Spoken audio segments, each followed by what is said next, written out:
Welcome to A1 TV Telugu news. నేను భువన. Details చూద్దాం. నంద్యాల జిల్లా బనగానపల్లె నియోజకవర్గం కోవలకుంట్ల పట్టణం VRNR ఫంక్షన్ హాల్ నందు నియోజకవర్గం బూత్ లెవెల్ ఏజెంట్ అవగాహన సదస్సు కార్యక్రమానికి మాజీ ఎమ్మెల్యే కాటసాని రామిరెడ్డి హాజరయ్యారు. ఈ సందర్భంగా ఆయన పలు సూచనలు చేశారు. ఈ కార్యక్రమంలో Zilla Parishad chairman Errabothula Papireddy, YCP state executive council member Challa Vighneswara Reddy, రాష్ట్ర కార్యదర్శి గుండం సూర్యప్రకాష్ రెడ్డి, నియోజకవర్గ పరిశీలకుడు భూమా కిషోర్ కుమార్ రెడ్డి తదితరులు హాజరయ్యారు.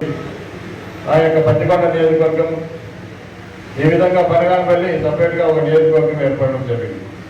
అదేవిధంగా కోయలకుంటలో దాదాపు 6 మండలాలు ఉంటే మనకు 4 మండలాలు బనగానపల్లి నియోజకవర్గంలోను, మిగతా దొడ్డిపాడు, అదేవిధంగా ఉయ్యలవాడ మండలం ఆలగడ్డ నియోజకవర్గంలోనూ కావడం జరిగింది.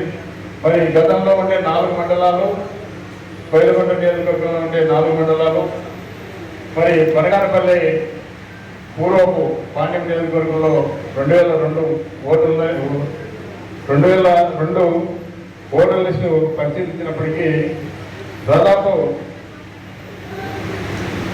1,25,908 ఓట్లు ఆనాడు 2002 నాటికి 5 మండలాలు, మనం ఈరోజు ఉన్నటువంటి 5 మండలాలు 1,25,908 ఓటర్స్ ఉన్నారు.